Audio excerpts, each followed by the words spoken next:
Olá amigos, sejam muito bem-vindos a mais uma aula de filosofia aqui do canal. E na aula de hoje eu gostaria de falar para vocês sobre a filosofia muçulmana, a filosofia islâmica. Bem, dentro do escopo da filosofia islâmica, essa aula vai se focar na filosofia medieval, tá bom?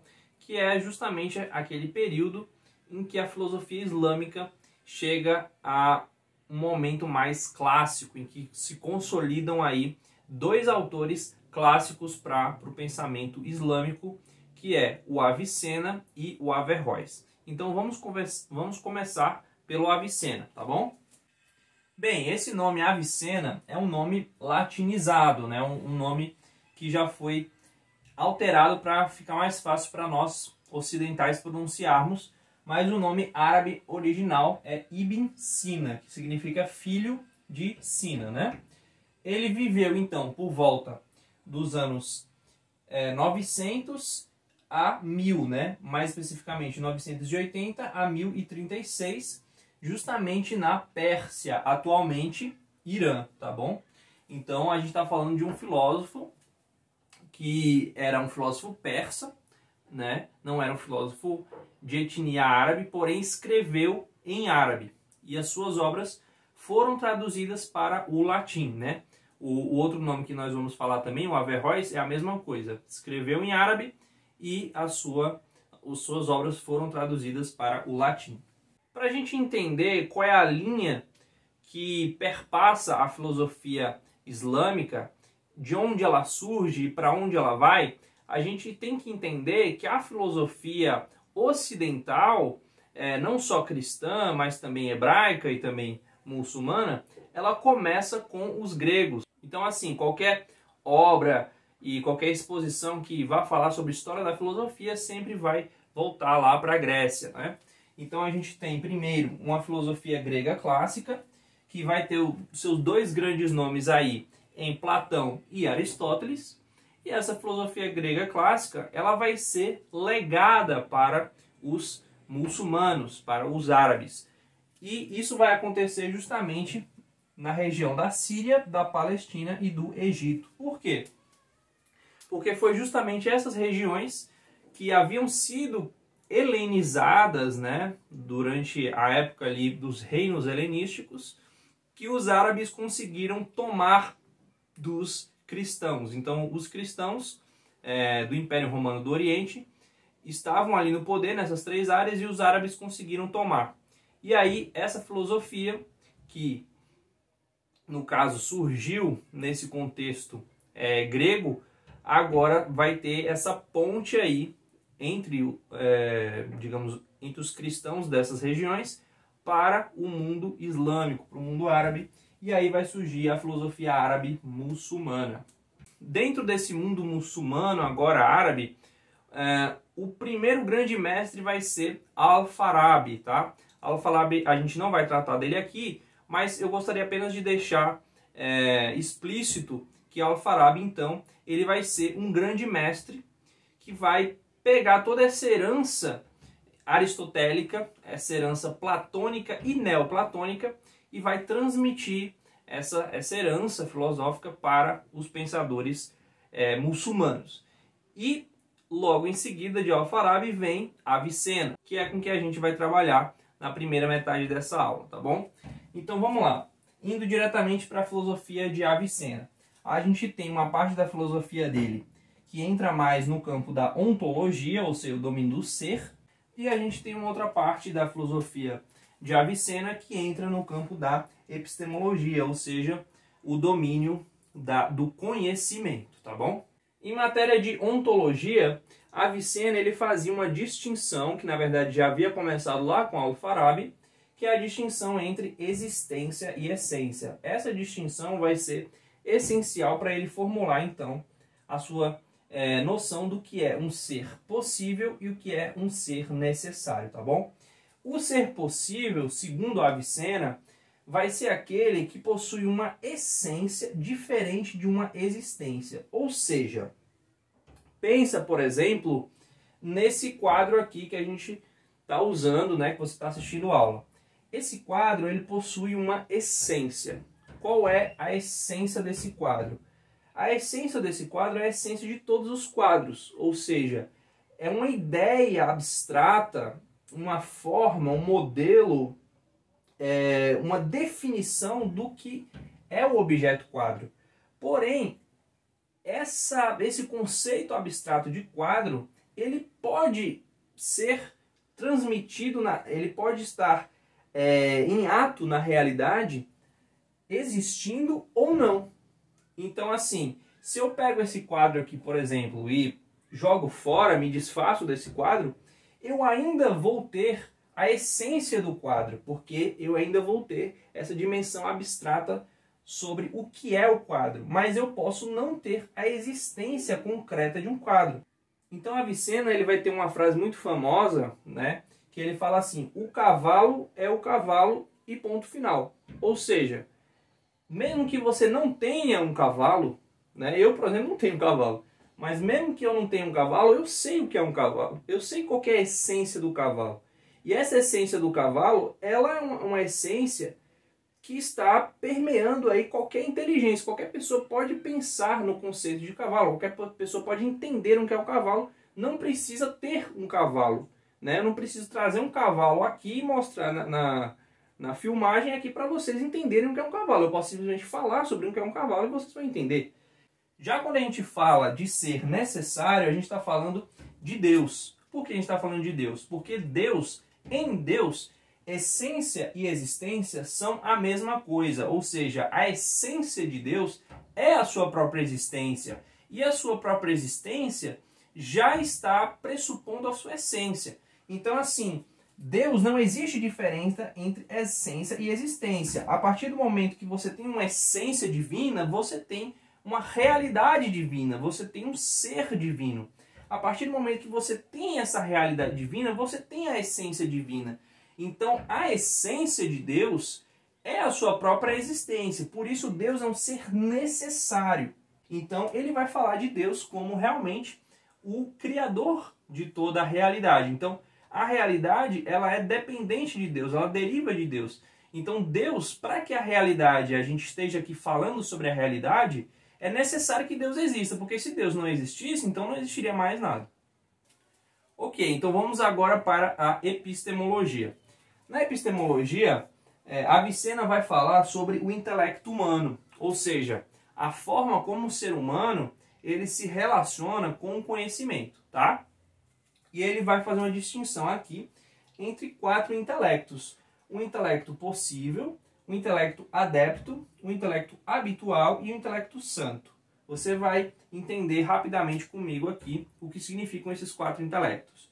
O intelecto possível é um intelecto que qualquer ser humano tem, que é o intelecto da possibilidade. Pensa num bebê. Um bebê ele tem um intelecto, só que o intelecto dele ainda não está sendo aplicado, é um intelecto apenas numa possibilidade. Um bebê ele tem possibilidade de conhecer, ainda que ele não conheça.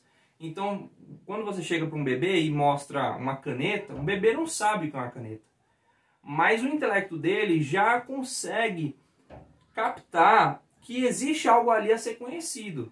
Então essa possibilidade de conhecer esse algo já existe no intelecto do bebê. É por isso que o bebê vai crescer e vai realmente agora transformar essas possibilidades em conhecimento real na mente dele. E isso a gente passa agora para a segunda categoria, que é o intelecto adepto. O que é o intelecto adepto? É o intelecto que está atuante, intelecto em ato, ou seja, é quando você faz um raciocínio de aprender algo da realidade.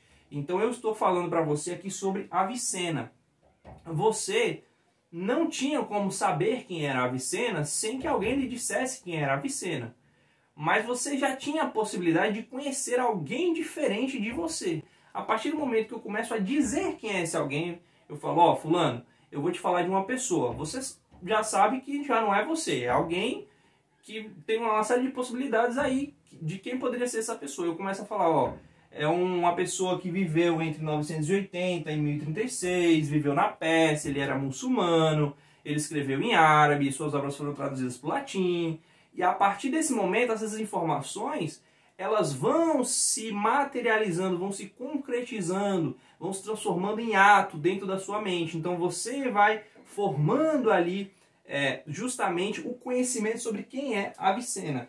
Então isso vai ser o seu intelecto adepto, ou seja, o seu intelecto atuante sobre o conhecimento. O que seria o intelecto habitual, essa terceira fase? Seria quando você repete esse processo várias vezes.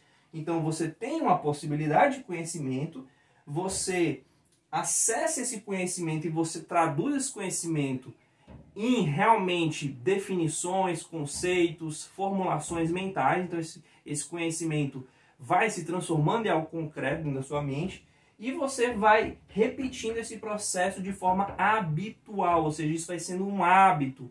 Então você que é um estudante, você agora está estudando sobre Avicena, mas você já deve ter estudado sobre Platão, você já deve ter estudado sobre Aristóteles, você já deve ter estudado sobre Santo Agostinho. Então, à medida que você vai criando esse hábito do seu intelecto transformar possibilidades em realidades concretas, isso se torna mais fácil para você. Então, o intelecto em hábito é aquele que já está acostumado a essa dinâmica do conhecimento. Agora a gente vai para uma quarta etapa do intelecto, que é o intelecto santo. E aqui a gente entra numa dimensão da fé, que é uma dimensão que nem todos vão acreditar, mas como Avicena ele era um religioso, ele entrou nessa dimensão, que é do intelecto na dimensão da santidade. O que seria isso? Seria um intelecto que ele se conecta com o intelecto de Deus.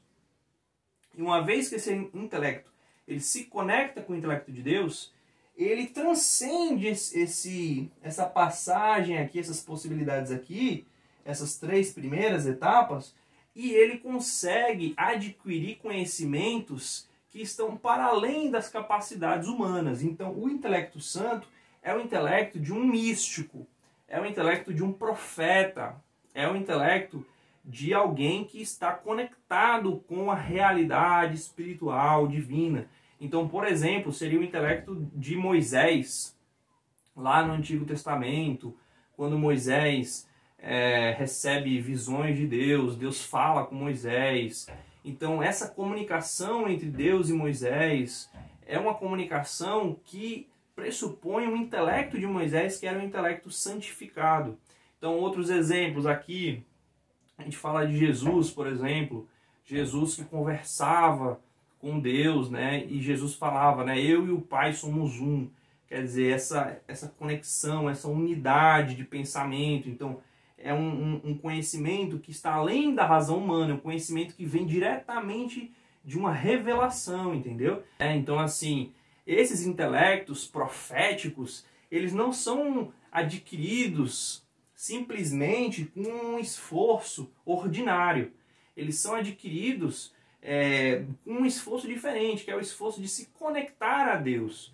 Então, a Avicena está falando aqui de um tipo de conhecimento que vai para aquela pessoa que tem fé, aquela pessoa que realmente quer aprender além das suas possibilidades humanas, quer aprender diretamente de Deus. Então, diz respeito muito à crença mesmo monoteísta, né? Beleza, então vamos lá agora para Averroes.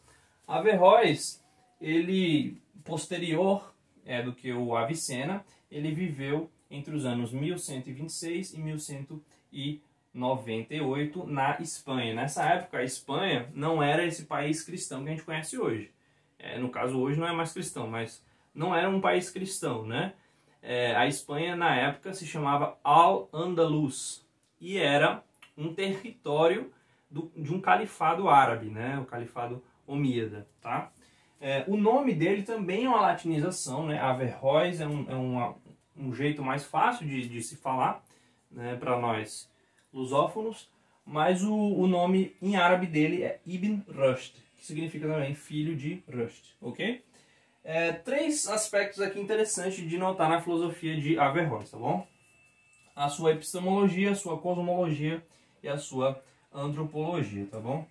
Aqui, deixa eu só dar uma separadinha, que esse R está misturado com O, mas enfim, antropologia. Beleza, vamos primeiro para a epistemologia. O Averroes, ele vai ser bem ousado em comparação com o Avicena. Por quê? Porque na epistemologia de Averroes, a fé e a razão não precisam andar juntas. E repare bem no que eu falei. Eu não disse que a fé e a razão não andam juntas. Eu falei que elas não precisam andar juntas. Ou seja, Ibn Rushd, ou Averroes, ele não vai negar a fé. Mas ele vai dizer que a razão pode discordar da fé.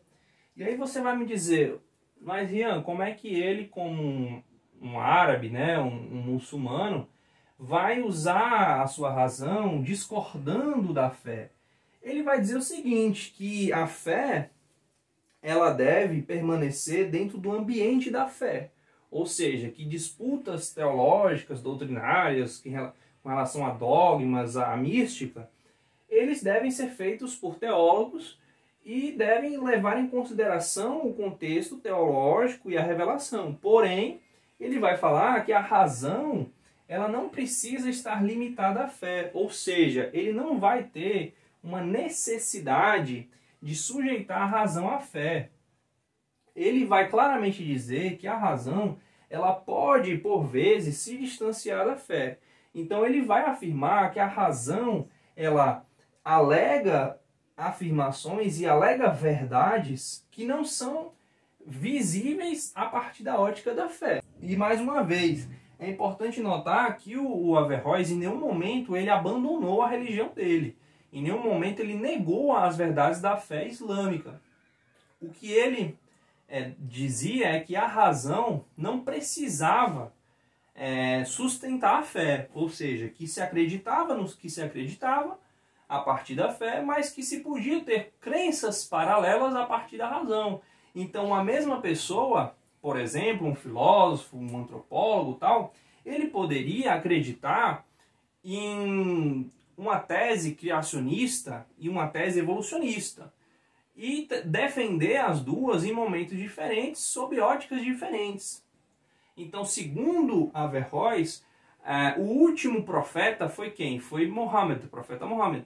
E, segundo Averroes, então, o profeta Mohammed, ele tinha uma visão que enxergava a fé e a razão convergindo. Mas nós que não temos o intelecto que um profeta tem, que nós não temos acesso ao conhecimento divino, nós não conseguimos enxergar a convergência entre fé e razão.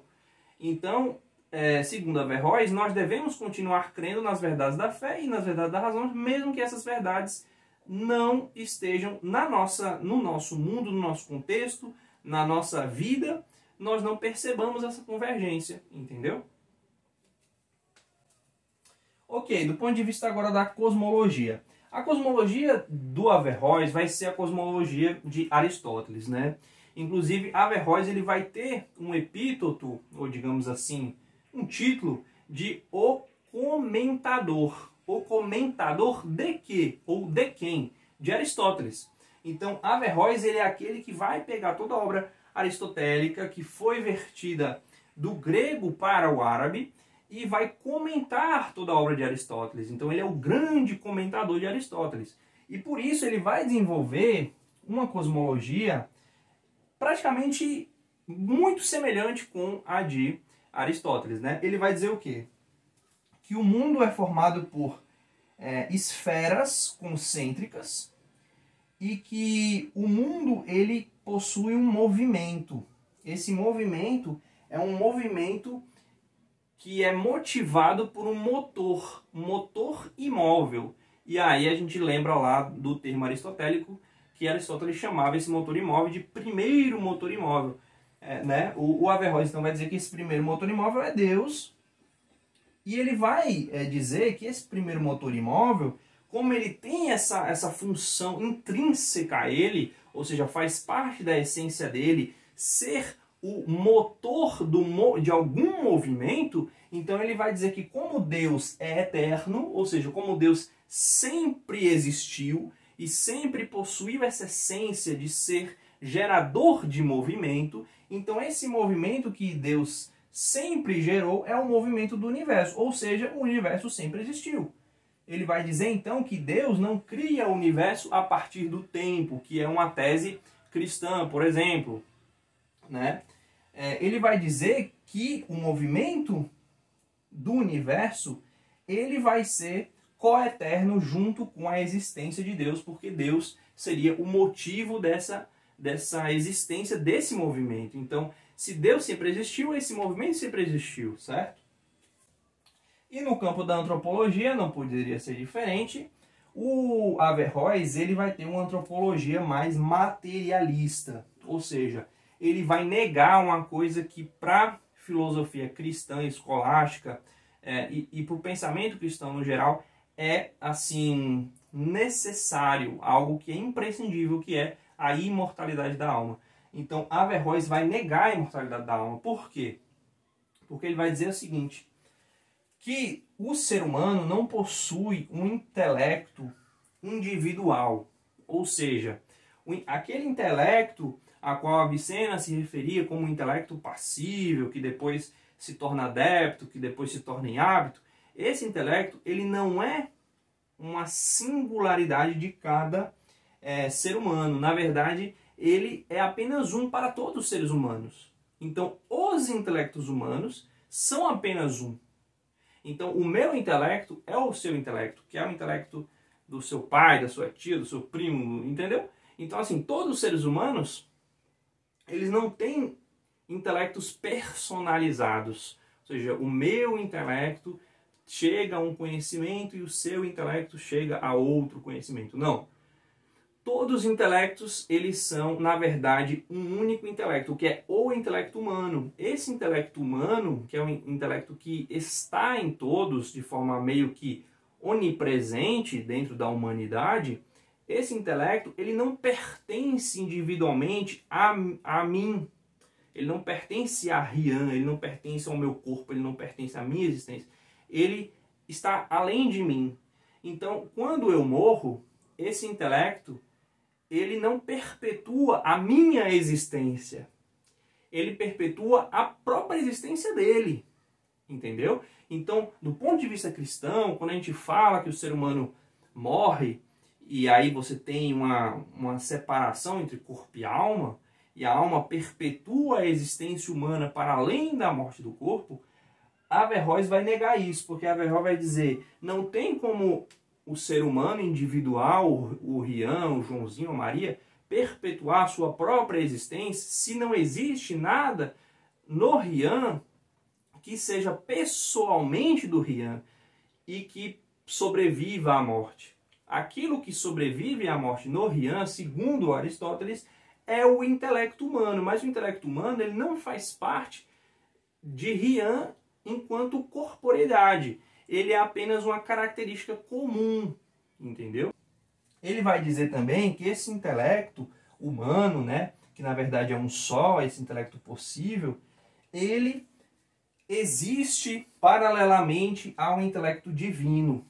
Ou seja, o intelecto divino é que irradia o conhecimento no intelecto possível, entendeu? E esse intelecto possível, então, ele tem uma relação com o intelecto divino que é única, não é particular de cada pessoa. Apenas parece ser particular. Na verdade, esse intelecto ele é um receptáculo do intelecto divino, ou seja, todo o conhecimento humano é dependente, né, do intelecto divino. O intelecto divino é que possibilita o conhecimento humano. Bem, pessoal, por hoje é isso. Espero que vocês tenham gostado dessa aula, né? Uma aulinha aí que deu um resumão, né? Um apanhado sobre Avicena, Averroes. Falei um pouquinho no começo da aula sobre Al-Farabi também. E espero que vocês tenham entendido, então, o que é, né? Ou o que foi a filosofia islâmica. Se você gostou dessa aula, pessoal, não deixe de deixar o seu like, o seu gostei, né? Deixe aí nos comentários suas críticas, as suas sugestões. Envie essa aula para as pessoas que também estão estudando esse assunto. E não deixe de conferir os meus outros vídeos aqui, né? Sobre outros temas da filosofia, explorando outros autores, tá bom? Um abraço e até a próxima aula.